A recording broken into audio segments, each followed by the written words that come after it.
American president Donald ട്രംപിന്റെ പ്രഖ്യാപനത്തിന് പിന്നാലെ വെടിനിർത്തൽ അംഗീകരിച്ചു ഇറാൻ. ഇനി ആക്രമണം നടത്തില്ലെന്നും ഇറാന്റെ നിലപാട് അവർ വ്യക്തമാക്കിയിട്ടുണ്ട്.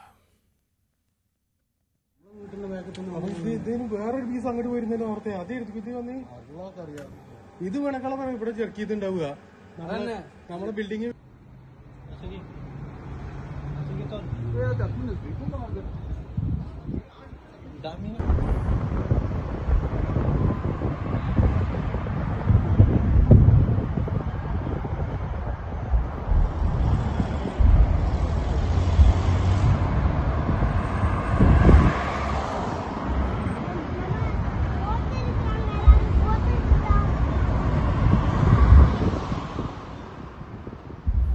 അതിനിടെ ഇന്ന് രാവിലെ ഇറാഖിലെ ബാഗ്ദാദിലെ അമേരിക്കൻ സൈനിക താവളവും ഇറാൻ ലക്ഷ്യം വെച്ചിട്ടുണ്ട്.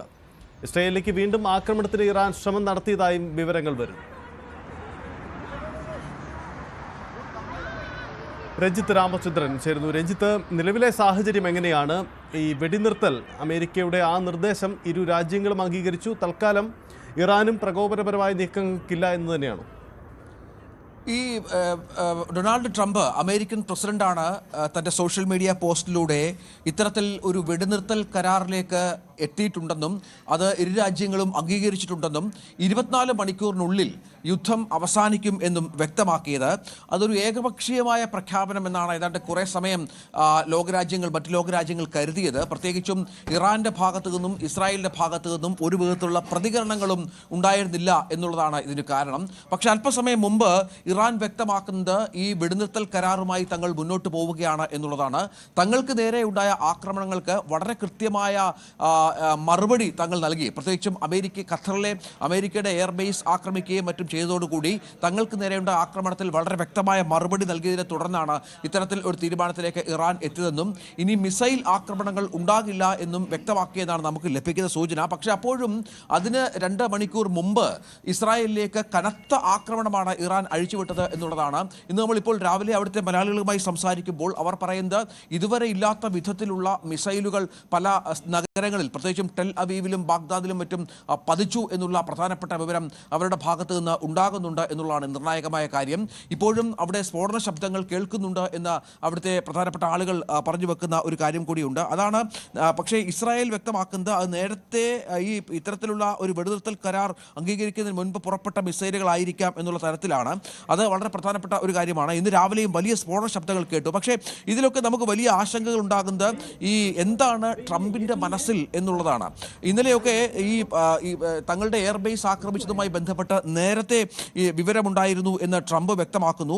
ഒപ്പം യാതൊരു വിധത്തിലുള്ള നാശനഷ്ടങ്ങളും ഖത്തറിൽ സംഭവിച്ചിട്ടില്ല എന്നുള്ള കാര്യങ്ങളൊക്കെ പുറത്തു വന്നിരുന്നു. ഈ ആക്രമണം ഉണ്ടാകുന്നതിന് മുൻപ് തന്നെ ആളുകളെ ഒഴിപ്പിക്കാനും മറ്റുമുള്ള സമയം ഖത്തറിൽ ലഭിച്ച പശ്ചാത്തലമൊക്കെ ഉണ്ടായിരുന്നു. ഏറെ നേരം ആകാശത്ത് പരിഭ്രാന്തി ഉണ്ടായെങ്കിൽ പോലും ഒരു മിസൈൽ പോലും ആ ഭാഗത്ത് പതിച്ചില്ല. ആകാശത്ത് വെച്ച് തകർക്കാൻ സാധിച്ചു എന്നുള്ളതാണ്. ഇതൊക്കെയാണ് ഈ വിഷയത്തിൽ എന്തോ ഒരു ഡ്രാമ നടക്കുന്നു എന്നുള്ള സൂചനകളൊക്കെ പുറത്തുവിടുന്നത്. കാരണം അമേരിക്ക അറിഞ്ഞുകൊണ്ട് തന്നെ തങ്ങളുടെ എയർബേസുകളെ ഇറാൻ ആക്രമിക്കുക മുൻകൂട്ടി അറിഞ്ഞുകൊണ്ട് തന്നെ എന്ന് പറയുമ്പോൾ ഈ വിഷയം പരിഹരിക്കാനുള്ള ഒരു ശ്രമമായി കൂടി ഇത് നാടകീയമായ ഒരു ശ്രമമായി കൂടി ഇതിനെ കാണണം. നമുക്കറിയാം ലോകത്ത് എണ്ണയുടെ വില വല്ലാതെ വർദ്ധിച്ച ഒരു പശ്ചാത്തലമുണ്ട്. ഈ ആക്രമണങ്ങളുടെയൊക്കെ പശ്ചാത്തലത്തിൽ ഏറ്റവും കൂടുതൽ എണ്ണ ഉൽപ്പാദിപ്പിക്കുന്ന രാജ്യങ്ങളാണ് അമേരിക്കയും ഖത്തറും ഇറാനും ഒക്കെ നമുക്കറിയാം. അത്തരത്തിലുള്ള ചില നീക്കങ്ങൾ കൂടി അമേരിക്കയുടെ ഭാഗത്തു നിന്നുണ്ടാകുന്നുണ്ടോ എന്ന സംശയമുണ്ട്. എല്ലാ തരത്തിലുമുള്ള അനുരഞ്ജന ശ്രമങ്ങൾ ട്രംപ് അറിയുന്നു. ലോകത്തുള്ള എല്ലാ യുദ്ധങ്ങളും താൻ ഇടപെട്ട് അത് അവസാനിപ്പിക്കുന്നു എന്നുള്ള രീതിയിലൊക്കെയുള്ള പ്രസ്താവനകൾ ട്രംപിൻ്റെ ഭാഗത്തുണ്ടായിരുന്നു. നേരത്തെ യുക്രൈൻ റഷ്യ യുദ്ധത്തിൽ ട്രംപ് ഇടപെട്ട പശ്ചാത്തലം നമുക്കറിയാം. ഇന്ത്യ പാകിസ്ഥാൻ യുദ്ധത്തിൽ മധ്യസ്ഥത വഹിച്ചു എന്ന് പലതവണ അവകാശവാദം ഉന്നയിച്ച് അറിയാം. ഇസ്രായേലും പലസ്തീനും തമ്മിലുള്ള സംഘർഷത്തിൽ ട്രംപ് ഇടപെടുകയും സംസാരിക്കുകയും ചെയ്തതൊക്കെ നമുക്കറിയാം. ഇതിനിടയിലാണ് ഈ ഇസ്രായേൽ ഇറാൻ യുദ്ധത്തിലും താൻ ഏകപക്ഷീയമായ അത്തരത്തിലുള്ള വെടിനിർത്തലിലേക്ക് കാര്യങ്ങൾ പോകുന്നു എന്ന പ്രഖ്യാപനം ട്രംപിൻ്റെ ഭാഗത്ത് നിന്ന് ഉണ്ടാകുന്നത്. പക്ഷേ ഇറാൻ ആദ്യഘട്ടത്തിലൊക്കെ തങ്ങൾ ഇസ്രായേലാണ് യുദ്ധം ആരംഭിച്ചത് എന്നും അത് അവസാനിപ്പിക്കാൻ തങ്ങൾക്ക് ഉദ്ദേശമില്ല എന്നും പറയുകയും പിന്നീട് ഇപ്പോൾ നിലപാട് മാറ്റുകയും ചെയ്തു എന്നുള്ളതാണ് ഏറ്റവും പുതിയ വിവരം സജിത്ത്. അതുകൊണ്ട് തന്നെ നമുക്ക് മനസ്സിലാക്കേണ്ട ഒരു കാര്യം ഈ ട്രംപിൻ്റെ വാക്കുകൾ എത്രത്തോളം വിശ്വസിക്കാം എന്നുള്ളതാണ്. ഇസ്രായേലിൻ്റെ ഭാഗത്ത് നിന്ന് ഇതുവരെ ഇതുമായി ബന്ധപ്പെട്ട ഒരു പ്രതികരണം വന്നിട്ടില്ല. നമുക്കറിയാം 12 ദിവസം മുമ്പ് ആക്രമണം തുടങ്ങിയത് ഇസ്രായേലാണ്.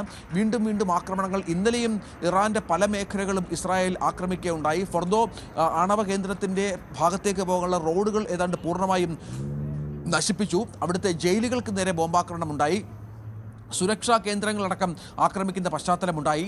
6ഓളം വിമാനത്താവളങ്ങളുണ്ടായിരുന്ന വിമാനങ്ങൾ, ജെറ്റ് വിമാനങ്ങളടക്കം നശിപ്പിക്കുന്ന സാഹചര്യമുണ്ടായി. അങ്ങനെ നിരവധി ആക്രമണങ്ങൾ ഇസ്രായേലിൻ്റെ ഭാഗത്ത് നിന്ന് ഇറാനിലേക്ക് ഉണ്ടാകുന്നുണ്ട്. തിരിച്ച് ഇന്ന് രാവിലെ ഇറാൻ്റെ ഭാഗത്ത് നിന്ന് ഇസ്രായേലിലെ പ്രധാന നഗരങ്ങളിലേക്ക് വലിയ തോതിലുള്ള ആക്രമണങ്ങൾ അഴിച്ചുവിടുന്ന പശ്ചാത്തലം കൂടി നമ്മൾ കണ്ടതാണ്. ഇതൊക്കെ ഒന്ന് കൂട്ടി വായിക്കുമ്പോൾ എന്തൊക്കെയോ നാടകീയ സംഭവവികാസങ്ങൾ നടക്കുന്നുവെന്നും അതിൽ ഇടപെട്ടുകൊണ്ട് തനിക്ക് എന്തൊക്കെയോ എന്താണ് ആ തരത്തിലുള്ള ചില ഇടപെടലുകൾ നടത്തിക്കൊണ്ട് ലോകരാജ്യങ്ങളെ ബോധ്യപ്പെടുത്തുക, അതായത് തൻ്റെ ഇടപെടൽ കൊണ്ടാണ് ഈ സമാധാനം അവിടെയും ഉണ്ടായത് എന്ന തരത്തിലുള്ള ബോധ്യപ്പെടുത്തൽ ട്രംപിൻ്റെ ഭാഗത്തുണ്ടാകുന്നു. പക്ഷേ ഇതെല്ലാവരും കൂടി ചേർന്നുള്ള അറിഞ്ഞുകൊണ്ടുള്ള ഇറാൻ, നമുക്കറിയാം അവിടെ അയത്തുള്ള ഖമേനി അടക്കമുള്ള പരമോന്നത നേതാക്കൾ, ഇറാൻ്റെ ഭരണകൂടമൊക്കെ ഒരുപാട് തരത്തിലുള്ള സമ്മർദ്ദങ്ങൾ നേരിടുന്നുണ്ട്. പ്രത്യേകിച്ചും വലിയ നാശനഷ്ടങ്ങൾ ഇറാന് സംഭവിച്ച പശ്ചാത്തലമുണ്ട്. കൃത്യമായ തിരിച്ചടി ഇസ്രായേലിനും അമേരിക്കയ്ക്കും നൽകാൻ കഴിയാതിരുന്ന പശ്ചാത്തലമുണ്ട്. അപ്പോൾ ഇറാനെ ഇതിനൊക്കെ അനുവദിച്ചുകൊണ്ട് ഒരു സീസ് ഫയറിലേക്ക് കാര്യങ്ങൾ എത്തിക്കുക എന്ന അജണ്ട ഇതിൻ്റെ പിറകിൽ ട്രംപിനുണ്ടോ എന്ന കാര്യത്തിലാണ് ഇപ്പോൾ ഒരു സംശയം നിലനിൽക്കുന്നത്. ആ തരത്തിൽ തന്നെയാണ് കാര്യങ്ങൾ മുന്നോട്ട് പോകുന്നത് എന്നുമാണ് ഏറ്റവും ഒടുവിലത്തെ വിവരം. സയ്യിദ്, യെസ്, അതാണ് സാഹചര്യം. ഇതിനിടെ